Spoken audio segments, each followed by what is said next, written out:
Hi friends, online preparation में आप सभी का बहुत बहुत स्वागत है। एंड फ्रेंड्स, आप देख ही रहे हैं आज का जो वीडियो है ये है आपका कोड 510 का है, 510 का। इसमें हमने इंपॉर्टेंट एमसीक्यू लिए हैं और ये एमसीक्यू जितने भी एमसीक्यू आपके थे वो सभी हमने इस वीडियो में ले लिया है। तो एक वीडियो में ही कर दिया है।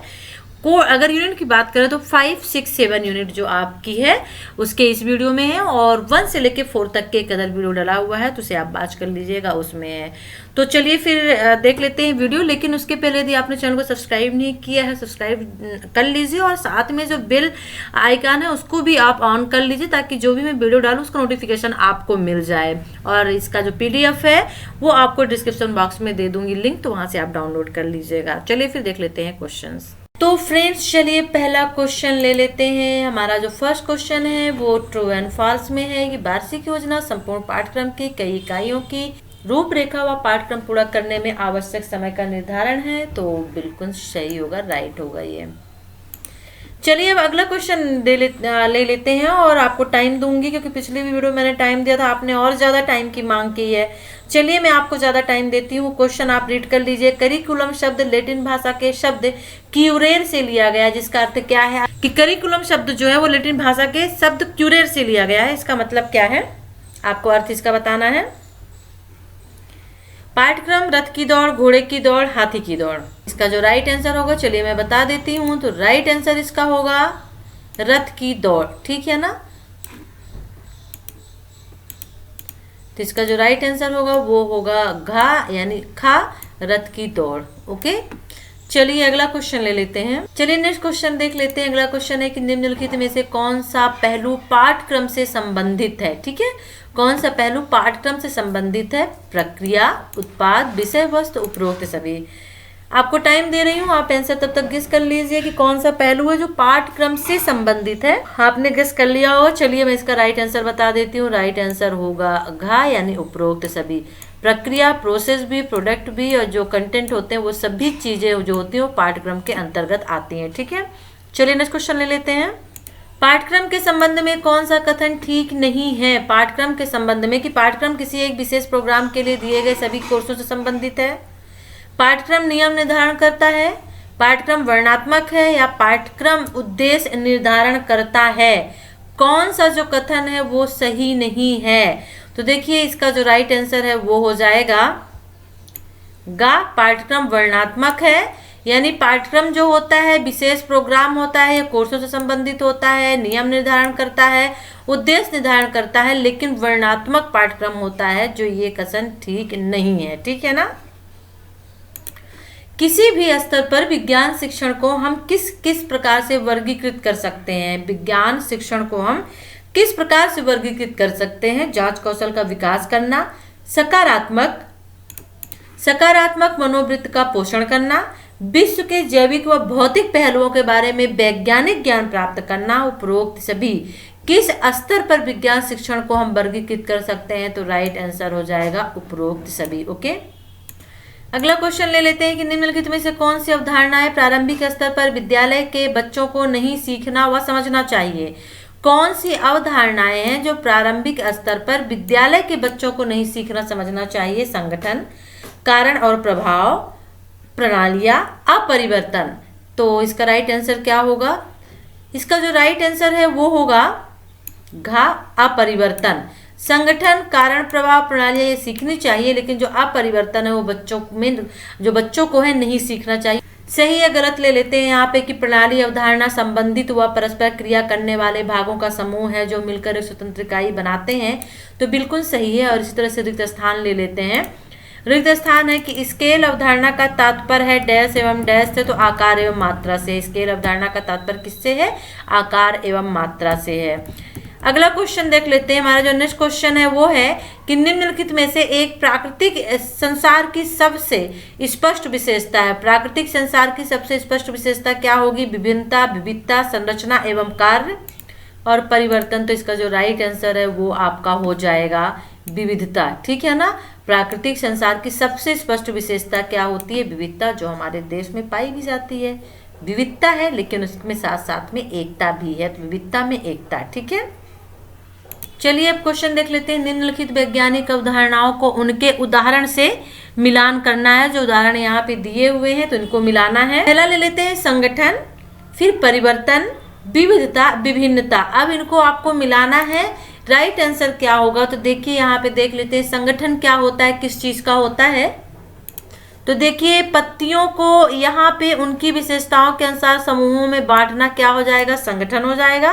ठीक है, इसी तरह से परिवर्तन देख लेते हैं। तो परिवर्तन जो होता है वो क्या होता है, पानी का जमना। पानी जब जम जाता है तो क्या हो गया, परिवर्तित हो गया। ठीक है ना, पानी ठोस रूप में आ गया, तरल से द्रव से ठोस रूप में आ गया, तो पानी में परिवर्तन हो गया। विविधता क्या हो जाएगी, विविधता हो जाएगी तालाब की छानबीन व जांच। ठीक है ना, तालाब की छानबीन जांच की जाए तो विविधता हो जाएगी। और विभिन्नता क्या होगी, तो विभिन्नता जो होगी वो हो जाएगा अलग अलग लोगों के बालों के रंग भी अलग अलग होते हैं, विभिन्नता के अंतर्गत आ जाएगा। ठीक है ना, तो इसे आप थोड़ा सा देख लीजिएगा। चलिए अगला क्वेश्चन देख लेते हैं। यहाँ पे नेक्स्ट क्वेश्चन है कि विज्ञान पाठ्यक्रम की योजना एक कक्षा के लिए निर्देशन प्रक्रिया का किसके द्वारा विस्तृत विवरण है। शिक्षक द्वारा, शिक्षार्थी द्वारा, विद्यालय द्वारा, शिक्षक और शिक्षार्थी दोनों के द्वारा। तो विज्ञान पाठ्यक्रम की योजना एक कक्षा के लिए निर्देशन प्रक्रिया का किसके द्वारा विस्तृत विवरण, तो निर्देशन कौन देता है, इससे थोड़ा सा आप जो है गेस कर सकते हैं। निर्देशन प्रक्रिया का किसके द्वारा, यानी निर्देशन और प्रोसेस जो ये है तो किसके द्वारा है, तो शिक्षक के द्वारा। तो निर्देशन कौन देता है, शिक्षक देता है। तो निर्देशन प्रक्रिया किसके द्वारा की जाएगी, शिक्षक के द्वारा। नेक्स्ट क्वेश्चन देख लेते हैं। अगला क्वेश्चन देख लेते हैं कि किसी भी चीज को जानने व समझने की कौन सी मूल विधि मानी जाती है। किसी भी चीज को जानने व समझने की कौन सी मूल विधि मानी जाती है, और आंसर क्या है आपने सेलेक्ट कर लिया होगा और इसका मैंने वीडियो भी अवेलेबल करवाया है। तो किसी भी चीज को जानने व समझने की जो मूल विधि है वो आपका हो जाएगा का 5W एंड 1H। ठीक है ना, वाट, वेयर, वाई, ये सभी चीजें ठीक है उसके अंतर्गत 5W के अंतर्गत आती हैं। चलिए नेक्स्ट क्वेश्चन देख लेते हैं।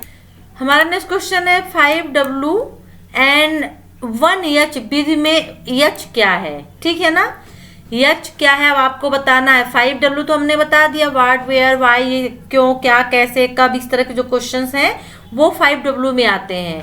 अब जो 1H है वो क्या है, यहाँ पे कब, कैसे, कौन, क्या। ठीक है, तो H यहाँ पे जो है वो हो जाएगा कैसे। ठीक है, और कैसे जो है 1 ही है, लेकिन यहाँ पे 5W आपके हो रहे हैं, यानी हाउ से H हो जाएगा और इसके बाद 5W आपको याद करने हैं। थोड़ा यहाँ पे PDF क्लियर नहीं आ रही, उसके लिए सॉरी बोलना चाहूंगी। क्या पढ़ना है, क्यों पढ़ना है, कैसे पढ़ना है, आकलन कैसे करें, इन सारी प्रक्रियाओं को क्या कहते हैं। शैक्षिक विश्लेषण, आत्म विश्लेषण, शिक्षक विश्लेषण, शिक्षार्थी विश्लेषण। क्या, क्यों, कैसे, ठीक है ना, इन सारी प्रक्रियाओं को क्या कहते हैं। तो इसका जो राइट आंसर है आपने सेलेक्ट कर लिया होगा, तो इसका जो राइट आंसर है वो हो जाएगा शैक्षिक विश्लेषण। ठीक है ना, नेक्स्ट क्वेश्चन ले लेते हैं। शैक्षिक विश्लेषण किन अवस्थाओं में किया जाता है। शैक्षिक विश्लेषण किन अवस्थाओं में किया जाता है, 4, 5, 3, 6। तो देखिए शैक्षिक विश्लेषण जो है वो किन अवस्थाओं में किया जाता है। शैक्षिक विश्लेषण 3 अवस्थाओं में किया जाता है। कैसे पढ़ना है, क्यों पढ़ना है, कब पढ़ना है। ठीक है, अगला क्वेश्चन है प्रविष्ट योग्यता जांच क्रियाकलाप किस अवस्था से संबंधित है। प्रविष्ट योग्यता जांच क्रियाकलाप किस अवस्था से संबंधित है। पूर्व सक्रिय अवस्था, अंतर सक्रिय अवस्था, मूल्यांकन अवस्था, इनमें से कोई नहीं। राइट आंसर क्या होगा आपने सेलेक्ट कर लिया होगा, तो राइट आंसर इसका हो जाएगा प्रविष्ट योग्यता जांच क्रियाकलाप पूर्व सक्रिय अवस्था से संबंधित है। ठीक है, चलिए अगला क्वेश्चन ले लेते हैं। इसमें बहुत सारे क्वेश्चन है, ये वीडियो आपका लंबा बनेगा।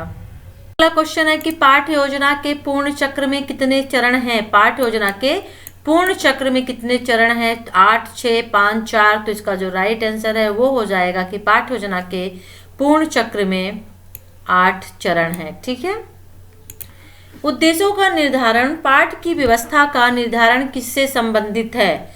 उद्देश्यों का निर्धारण, पाठ की व्यवस्था का निर्धारण किससे संबंधित है। शैक्षिक विश्लेषण, पाठ की योजना बनाने के चरण, का और खा दोनों या केवल खा। तो इसका जो राइट आंसर है वो क्या होगा आपने सेलेक्ट कर लिया होगा कि उद्देश्यों का निर्धारण, पाठ की व्यवस्था का निर्धारण जो है वो केवल खा से संबंधित है, यानी पाठ की योजना बनाने के चरण से संबंधित है। ठीक है, अगला क्वेश्चन ले लेते हैं कि निम्नलिखित में से कौन कक्षा के बाहर का पर्यावरण है। कक्षा के बाहर का पर्यावरण क्या है, इसमें आपको बताना है। स्कूल के मैदान, बाग, स्थानीय समुदाय, उपरोक्त सभी। कक्षा के बाहर का पर्यावरण, तो इसका जो राइट आंसर है क्या होगा, आपने सेलेक्ट कर लिया होगा। तो कक्षा के बाहर का जो पर्यावरण है वो है आपका उपरोक्त सभी। स्कूल का मैदान भी कक्षा के बाहर होता है, बाग भी बाहर होता है, स्थानीय समुदाय भी बाहर होता है, तो कक्षा के बाहर का पर्यावरण उपरोक्त सभी हो जाएंगे। पाठ्य योजना के प्रारूप में निम्नलिखित में से कौन से अवयव समान रूप से पाए जाते हैं। जब पाठ्य योजना का प्रारूप बनाया जाता है तो उसमें से कौन से अवयव समान मात्रा में पाए जाते हैं। पाठ का शीर्षक, अवधि, आवश्यक संसाधनों की सूची या उपरोक्त सभी। तो इसका जो राइट आंसर है वो हो जाएगा आपका कि पाठ्य योजना के प्रारूप में जो अवयव होते हैं वो उपरोक्त सभी पाए जाते हैं। पाठ्य योजना में पाठ का शीर्षक भी होता है, अवधि भी होती है और आवश्यक संसाधनों की सूची भी होती है। ठीक है, नेक्स्ट क्वेश्चन देख लेते हैं। अगला क्वेश्चन है कि निम्नलिखित लोकोक्ति किस देश से संबंधित है। ये जो लोकोक्ति दी हुई है किस देश से संबंधित है। मैंने सुना मैं भूल गया, मैंने देखा मुझे याद रहा, मैंने किया मैं समझ गया। इसको समझिएगा, ये किस देश से संबंधित है। भारत से, चीन से, जापान से, कोरिया से। मैंने सुना मैं भूल गया, जो मैंने सुना वो मुझे याद नहीं रहा, लेकिन मैंने जो देखा मुझे याद रहा। यानी कि हम बोलते हैं कि जो जब छात्र को हम पढ़ाते हैं तो वास्तविकता की चीज़ें, रियल की चीज़ें दिखा के पढ़ाना उनके लिए बेस्ट होता है, क्योंकि वो लाइफ में कभी नहीं भूल सकते हैं। तो सुनी हुई चीज़ें इंसान भूल सकता है लेकिन देखी हुई चीज़ें नहीं भूल सकता। तो मैंने सुना मैं भूल गया, मैंने देखा मुझे याद रहा और मैंने किया मैं समझ गया। जब आप उसे करेंगे, प्रैक्टिकल प्रयोग पे करेंगे तो आप समझ भी जाएंगे। तो ये जो लोकोक्ति है किस देश की है, तो इसका राइट आंसर होगा चीन। ठीक है, कहाँ की है, चीन की है। अगला क्वेश्चन ले लेते हैं कि हम किस इंद्रिय द्वारा सबसे अधिक सीखते हैं। ऐसी कौन सी इंद्रिय है जिसके द्वारा हम सबसे अधिक सीखते हैं। 5 इंद्रियां होती हैं, 5 में से 4 यहाँ पे दी हुई हैं। तो किस इंद्रिय के द्वारा हम अधिक सीखते हैं। आंख, नाक, कान, त्वचा। बहुत आसान आंसर है, आपने सेलेक्ट कर लिया होगा। इसका राइट आंसर हो जाएगा आंख। आंख ऐसी इंद्रिय होती है जिसके द्वारा हम अधिक सीखते हैं। ठीक है ना। हम अगला क्वेश्चन ले लेते हैं कि हम किस इंद्रिय द्वारा कितने प्रतिशत सीखते हैं। यहाँ पे मेल करना है अब आपको। ठीक है, जो अभी इंद्रियां हमने बताई कि 5 होती हैं, उन 5 में से यहाँ पे परसेंट आपको देने किसके द्वारा कितना सीखते हैं। स्वाद द्वारा, स्पर्श द्वारा, सूंघने से, देखने से या सुनने से। किस इंद्रिय के द्वारा कितना सीखते हैं। तो देखिए इसका जो राइट आंसर हो जाएगा वो हो जाएगा आपका कि स्वाद के द्वारा हम जो है 1% सीखते हैं। ठीक है, स्पर्श के द्वारा हम जो है वो 2% दूसरा यानी 1.5% सीखते हैं। ठीक है, और सूंघने के द्वारा हम जो है 3.5% सीखते हैं। ओके, और देखने से जो हम है वो 83% हम सीखते हैं और सुनने से हम 11%। अभी जस्ट हमने ऊपर पढ़ के आया कि सबसे ज़्यादा हम किस इंद्रिय के द्वारा सीखते हैं। सबसे ज़्यादा हम आँख के द्वारा सीखते हैं और आँख से हम क्या करते हैं, देखते हैं। तो देखने का देखिए 83% हो गया और सुनने से दूसरे पोजीशन में सुनना आ जाता है, यानी कान के द्वारा 11% है। तीसरे में आ जाता है स्वाद के द्वारा, जिह्वा के द्वारा 3.5 है। फिर चौथे में स्पर्श आ जाएगा और सूंघना जो आपका है वो 1% में 5वें नंबर पे है। चलिए अगला क्वेश्चन देख लेते हैं। यहाँ सही या गलत ले लेते हैं कि विद्यालय का बगीचा एक जीवित प्रयोगशाला की तरह देखने, खोजने, प्रयोग करने व सीखने के लिए एक उत्तम संसाधन हो सकता है। तो बिल्कुल सही है, इसका आंसर होगा। अब चलिए अगला क्वेश्चन हम ले लेते हैं। जो हमारा अगला क्वेश्चन है, हमारा अगला क्वेश्चन है कि तारामंडल के संबंध में कौन सा कथन सही है। तारामंडल के संबंध में कौन सा कथन सही है। तो चलिए ऑप्शन देख लेते हैं। एक ऑप्शन जो है इसका नीचे है। तो एक थिएटर जिसे खगोल शास्त्र और रात के आसमान की जानकारी के लिए, शैक्षिक व मनोरंजन उद्देश्यों की पूर्ति के लिए विशेष तौर पर बनाया जाता है, या यह एक बहुत बड़े अर्धगोलाकार पर्दे पर तारों, ग्रहों या अन्य खगोलीय पिंडों की अनुरूपित गति दिखाता है, या फिर कई तकनीकों का प्रयोग करके आसमान में पिंडों की सही अपेक्षित गति दिखाई जा सकती है। तो इसका जो राइट आंसर है वो हो जाएगा घ, यानी उपरोक्त सभी जो भी हम पढ़ के आ रहे हैं वो सभी सही है एक तारामंडल के संबंध में। ओके, चलिए अगला क्वेश्चन देख लेते हैं। नेक्स्ट क्वेश्चन है कि वास स्थान के प्रकार के आधार पर निम्नलिखित में से कौन जीवशाला के उदाहरण है। वास स्थान के प्रकार के आधार पर जीवशाला के कौन से उदाहरण है? विज्ञान, चिड़ियाघर, वनस्पति, उपरोक्त सभी।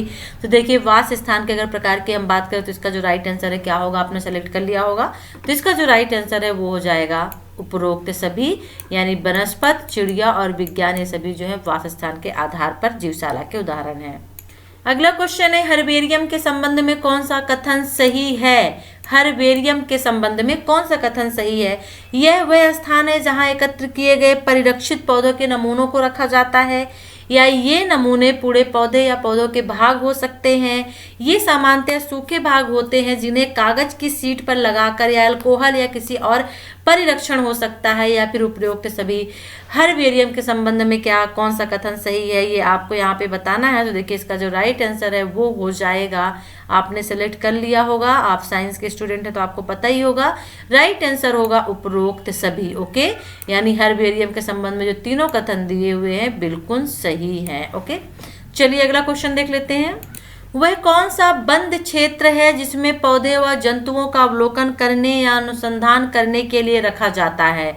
वह कौन सा बंद क्षेत्र है जिसमें पौधे या जंतुओं को अवलोकन करने या अनुसंधान के लिए, जहाँ पे रिसर्च किया जाता है वहाँ रखा जाता है?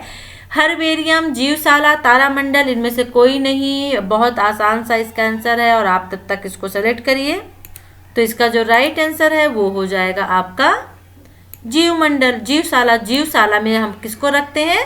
पेड़ पौधे जंतुओं को रखते हैं, वहां पे उनके ऊपर रिसर्च करते हैं, वो बंद क्षेत्र होता है, पैक होता है। ठीक है, चलिए अगला क्वेश्चन देख लेते हैं। अगला क्वेश्चन हम ले लेते हैं। हमारा अगला क्वेश्चन है कि वास स्थान के प्रकार के आधार पर जीवशाला के प्रकार हैं। अब जो हमने वास स्थान क्या है हमने वो देखा, अब उसके प्रकार के आधार पर जीवशाला के कितने प्रकार हैं जीवशाल के? जलशाला, कीट घर, पालुडेरियम या उपरोक्त सभी। तो राइट आंसर हो जाएगा उपरोक्त सभी। ठीक है ना, वास स्थान के प्रकार के आधार पर इसके इतने प्रकार हैं तो उपरोक्त सभी हो जाएंगे। अगला क्वेश्चन हम देख लेते हैं। हमारा जो नेक्स्ट क्वेश्चन है वो है, निम्नलिखित में से एक गैर विद्युत संसाधन नहीं है। एक गैर विद्युत संसाधन नहीं है, निम्नलिखित में से क्या गैर विद्युत संसाधन नहीं है? पुस्तकें, पत्रिका, एटलस, रेडियो गैर विद्युत संसाधन नहीं है। तो ठीक है, क्या है? पुस्तकें, पत्रिका, एटलस, रेडियो। तो इसका जो राइट आंसर क्या होगा? यानी कि गैर विद्युत संसाधन नहीं है। कौन सा ऐसा इसमें एक प्रकार है जो विद्युत से चलता है? तो राइट आंसर हो जाएगा रेडियो। ठीक है ना, गैर विद्युत संसाधन। अब यहाँ पे सही है गलत जल्दी से ले लेते हैं कि स्पेसिमन वास्तविक वस्तुएं हैं जिन्हें संरक्षित किया जाता है। तो बिल्कुल सही है, याद रखिएगा, ऑब्जेक्टिव टाइप में भी पूछ सकता है। आजकल स्लाइड प्रोजेक्टर का प्रयोग कम हो रहा है क्योंकि स्लाइड की तैयारी के लिए कुशलता चाहिए। तो ये भी बिल्कुल सही है, स्लाइड चलाने के लिए, स्लाइड प्रोजेक्टर के लिए कुशलता चाहिए। चलिए आइए और भी क्वेश्चंस हम जल्दी से देख लेते हैं, रिक्त स्थान भर लेते हैं।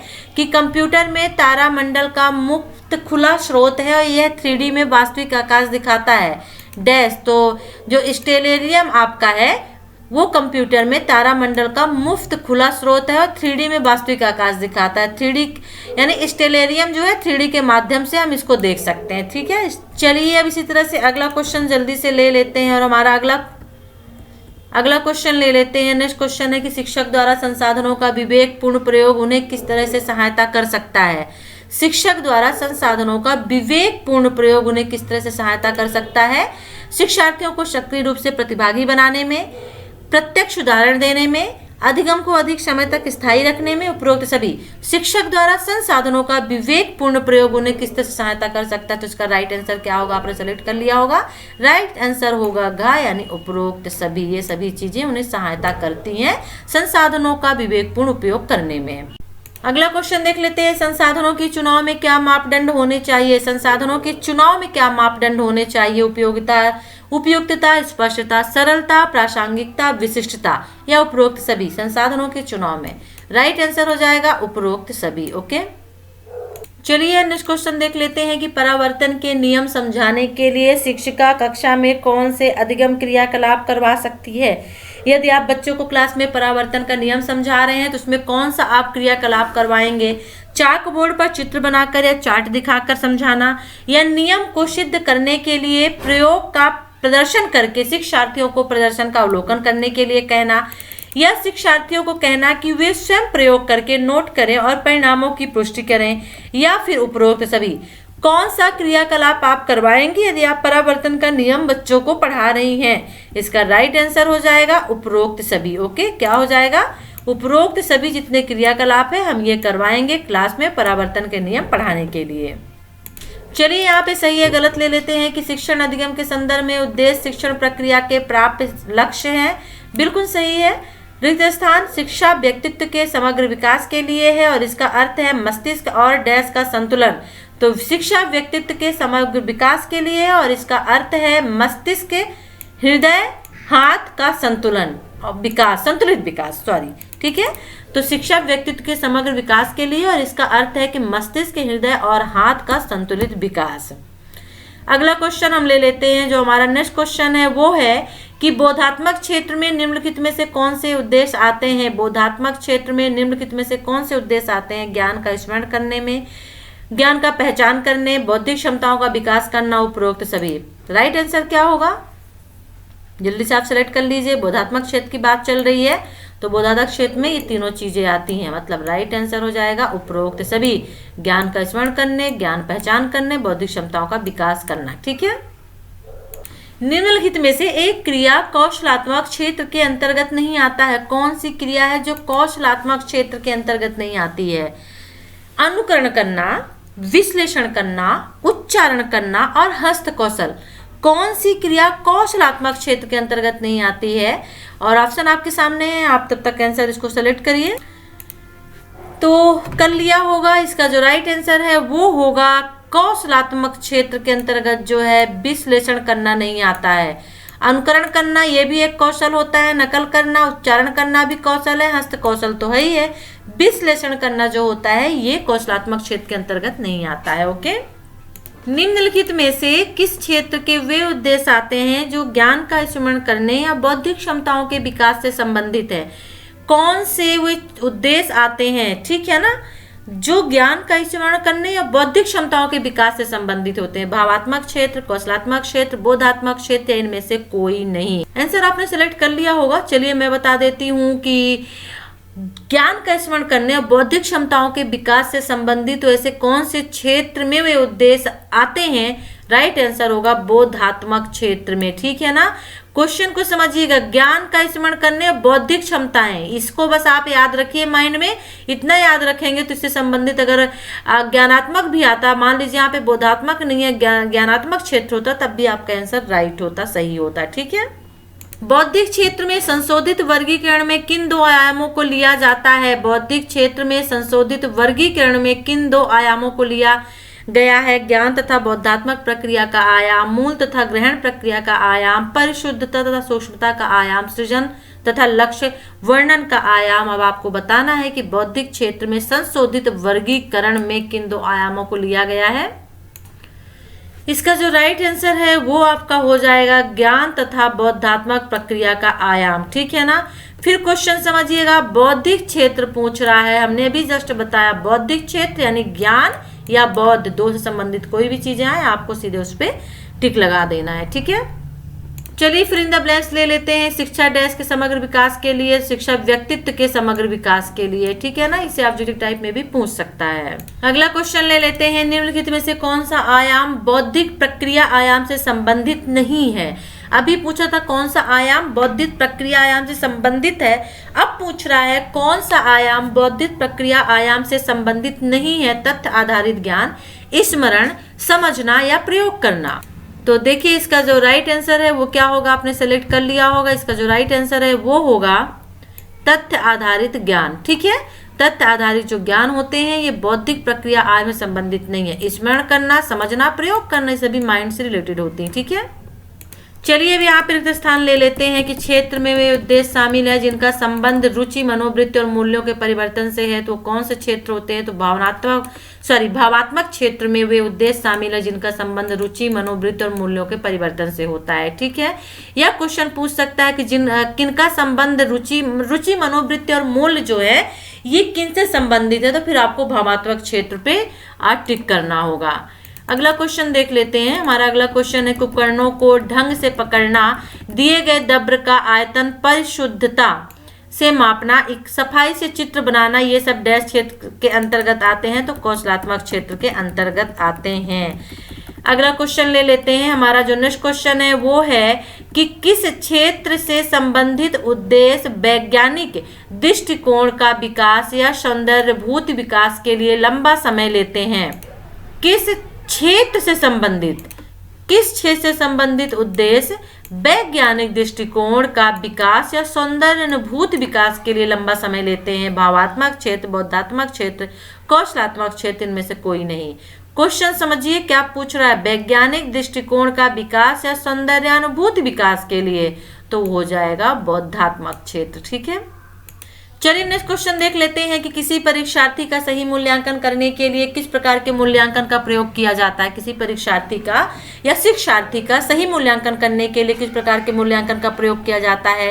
रचनात्मक, योगात्मक, केवल का और खा दोनों, तो इसका राइट आंसर हो जाएगा का और खा दोनों, यानी रचनात्मक और मूल्यांकन दोनों तरह के मूल्यांकन का प्रयोग किया जाता है। योगात्मक मूल्यांकन के संबंध में कौन सा कथन ठीक नहीं है। योगात्मक मूल्यांकन के संबंध में कौन सा कथन ठीक नहीं है, यानी कि शिक्षक पाठ्यक्रम का बड़ा भाग ले सकते हैं, शिक्षक उच्च कठिनता के स्तर वाले प्रश्न पूछ सकते हैं, यह मूल्यांकन शिक्षक व शिक्षार्थी दोनों को सुधार करने का मौका देता है, और यह मूल्यांकन लंबी सीमा तक व व्यापक होते हैं। तो कौन सा कथन ठीक नहीं है योगात्मक मूल्यांकन के संबंध में। ये ऑलरेडी आप पढ़ भी चुके हैं, ये सब चीजें आपके 501 से 505 वाले जो एग्जाम हुए उनमें ये सब था। इसका जो राइट आंसर है वो आपका हो जाएगा गा, यानी यह मूल्यांकन शिक्षक और शिक्षार्थी दोनों को सुधार करने का मौका देता है।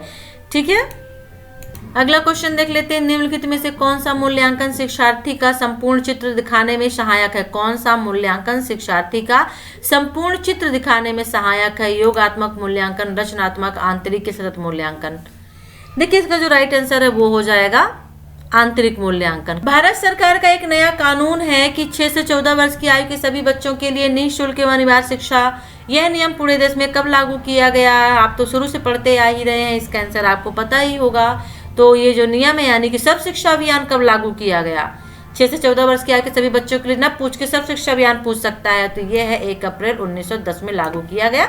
9 में बनाया गया था लेकिन लागू जो है 1 अप्रैल 2010 में किया गया। अगला क्वेश्चन देख लेते हैं। सतत एवं व्यापक मूल्यांकन के संबंध में कौन सा कथन ठीक है। ये आपकी नेक्स्ट यूनिट आ गई है, आई थिंक ये आपकी 6-7 यूनिट चल रही है। ठीक है, तो सतत एवं व्यापक मूल्यांकन के संबंध में कौन सा कथन ठीक है। तो यह मूल्यांकन विद्यालय आधारित मूल्यांकन की एक प्रणाली है। मूल्यांकन यह विद्यार्थी के व्यक्तित्व के सभी पहलुओं का मूल्यांकन करती है। यह एक पाठ्यक्रम संबंधी पहल है या उपरोक्त सभी। सतत एवं व्यापक मूल्यांकन के संबंध में कौन सा कथन ठीक है। देखिए इसका जो राइट आंसर है वो हो जाएगा उपरोक्त सभी, यानी मूल्यांकन विद्यालय आधारित मूल्यांकन की एक प्रणाली होती है। विद्यार्थियों के व्यक्तित्व के सभी पहलुओं का मूल्यांकन होता है और पाठ्यक्रम संबंधी पहल होती है। चलिए यहाँ पे सही या गलत ले लेते हैं कि सतत एवं व्यापक मूल्यांकन का मूल उद्देश्य विस्तृत रूप से अधिगम और व्यवहारिक प्रतिफलों का निरंतर आकलन और मूल्यांकन करना है, तो बिल्कुल सही है। और इसी तरह से दूसरा देख लेते हैं कि सतत एवं व्यापक मूल्यांकन निम्नलिखित में से किन प्रतिफलों को प्राप्त करने में सहायक है। अभी हम जस्ट पढ़े कि जो सतत एवं व्यापक मूल्यांकन का मूल उद्देश्य विस्तृत रूप से अधिगम व व्यवहारिक प्रतिफलों का निरंतर आकलन और मूल्यांकन करना है। अब वही क्वेश्चन पूछ दिया कि सतत एवं व्यापक मूल्यांकन निम्नलिखित में से किन प्रतिफलों को प्राप्त करने में सहायक होता है, यानी कौशलों का विकास करने में, ठीक है, बौद्धात्मक एवं कौशलात्मक में, सोच प्रक्रियाओं पर बल देने व केवल स्मरण पर बल समाप्त करने में, या मूल्यांकन को शिक्षण अधिगम प्रक्रिया का अभिन्न अंग बनाने में, या उपरोक्त सभी। तो इसका जो राइट आंसर है वो हो जाएगा आपका उपरोक्त सभी। ओके, चलिए जल्दी से और क्वेश्चन ले लेते हैं। वीडियो ये आपका बड़ा बनेगा और ये आपके एमसीक्यू का लास्ट वीडियो है। जितने भी एमसीक्यू हैं आपके 5-10 में वो हमने कंप्लीट करवा दिए हैं। बाद में हम आपके लिए कुछ टाइम बाद लेके आएंगे इंपॉर्टेंट एमसीक्यू, और अभी हम आपके लिए कुछ क्वेश्चन आंसर भी लेके आएंगे। सतत व व्यापक मूल्यांकन शिक्षार्थियों और शिक्षकों के लिए कैसे लाभकारी है। सतत व व्यापक मूल्यांकन शिक्षार्थियों और शिक्षकों के लिए कैसे लाभकारी है। आकस्मिक संयोग बस कारक व प्रति व्यक्ति निष्ठा को खत्म करने में, स्मरण करने पर बल कम करने में, संपूर्ण निर्देशन काल में निरंतर मूल्यांकन करने में, या उपरोक्त सभी। तो इसका जो राइट आंसर है वो हो जाएगा उपरोक्त सभी। फिर इन द ब्लैंक्स ले लेते हैं। सतत और व्यापक मूल्यांकन में शिक्षार्थियों के डैश व डैश दोनों प्रकार के उद्देश्यों की प्राप्ति का मूल्यांकन करना होता है। तो तो सतत एवं व्यापक मूल्यांकन में शिक्षार्थियों के लघुकालीन एवं दीर्घकालीन दोनों प्रकार के उद्देश्यों की प्राप्ति का मूल्यांकन करना होता है। सतत एवं व्यापक मूल्यांकन की चुनौतियों का सामना करने के लिए शिक्षक में कौन सी विशेषता होनी चाहिए? सतत एवं व्यापक मूल्यांकन की चुनौतियों का सामना करने के लिए शिक्षक में कौन सी विशेषता होनी चाहिए? सकारात्मक दृष्टिकोण, खुली मानसिकता, जिम्मेदारी की भावना, उपरोक्त सभी। क्या होगा इसका राइट आंसर? तो इसका जो राइट आंसर है वो हो जाएगा उपरोक्त सभी। सकारात्मक दृष्टिकोण, खुली मानसिकता, जिम्मेदारी की भावना, तीनों चीजें जो है एक टीचर में होनी चाहिए सतत एवं व्यापक मूल्यांकन करने के लिए। चलिए रिक्त स्थान ले लेते हैं। Filling the blanks. उपचार व निदान है, दो शब्द डैश के क्षेत्र से लिए गए हैं, चिकित्सा के क्षेत्र से लिए गए हैं। और किस परीक्षण का उद्देश्य शिक्षार्थियों द्वारा किसी विशेष पठन सामग्री के अधिगम में आई हुई समस्या का पता लगाना है? किस परीक्षण का जो उद्देश्य होता है, जो शिक्षार्थियों पढ़ते हैं, छात्र पढ़ते हैं, तो उनकी सामग्री के अधिगम में आई हुई समस्याओं का या कठिनाइयों का पता लगाने के लिए होता है। उपचारात्मक, निदानात्मक, बोधात्मक, भावात्मक। तो देखिए इसका राइट आंसर हो जाएगा जहां पे समस्या आ जाए। और समस्या का क्या किया जाता है? समस्या शब्द आ गया तो क्या किया जाता है? निदान किया जाता है। तो राइट आंसर हो जाएगा निदानात्मक। स्थान भर लेते हैं। यहाँ पे रचनात्मक व डैश मूल्यांकन एक दूसरे के पूरक है, तो रचनात्मक और योगात्मक मूल्यांकन एक दूसरे के पूरक है। और भी क्वेश्चन ले लेते हैं। सतत व व्यापक मूल्यांकन शिक्षण अधिगम प्रक्रिया को डैश बना देते हैं, तो सतत एवं मूल्यांकन शिक्षण अधिगम प्रक्रिया को जो है शिक्षार्थी केंद्रित क्रियाकलाप बना देते हैं। चलिए आपकी न्यू यूनिट आ गई है कि इंस्पायर पुरस्कार जो आरंभिक अवस्था में ही शिक्षार्थियों की प्रतिभा को पहचानते हैं, किस कार्यक्रम का पहला भाग है? इंस्पायर पुरस्कार जो आरंभिक अवस्था में ही शिक्षार्थियों की प्रतिभा को पहचानते हैं, किस कार्यक्रम का पहला भाग है? Innovation in science pursuit for inspired research, innovation in research, innovation in science for development या research in science for development. तो राइट आंसर इसका हो जाएगा का। Okay, innovation in science pursuit of inspired research के अंतर्गत शिक्षार्थी को विज्ञान प्रोजेक्ट या मॉडल बनाने के लिए कितने रुपए का पुरस्कार दिया जाता है? वेरी इंपॉर्टेंट क्वेश्चन ये आपका है, ठीक है ना। इसके आने की पॉसिबिलिटी ज्यादा है, इंपॉर्टेंट तो सभी हैं।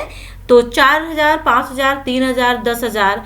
तो देखिए innovation in science pursuit for inspired research के अंतर्गत शिक्षार्थी को 5000 रुपए का पुरस्कार दिया जाता है। फिलिंग द ब्लैंक्स चलिए ले लेते हैं जल्दी से कि भारत सरकार के विज्ञान व तकनीकी विभाग के 2 स्वायत्त भाग हैं, कौन कौन से हैं? तो देखिए national council of science communication और विज्ञान प्रसार जो है 2 भाग है किसके? भारत सरकार के विज्ञान व तकनीकी विभाग के 2 स्वायत्त हैं।